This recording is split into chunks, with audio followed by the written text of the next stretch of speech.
Out of the night that covers me, black as the pit from pole to pole, I thank whatever gods may be for my unconquerable soul.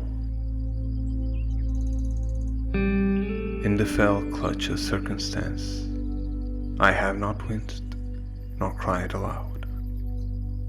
Under the bludgeonings of chance, my head is bloody, but unbowed.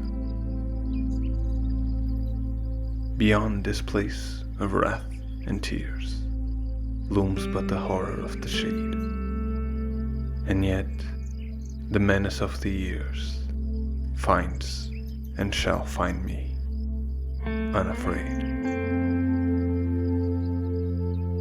It matters not how strait the gate, how charged with punishments the scroll. I am the master of my fate.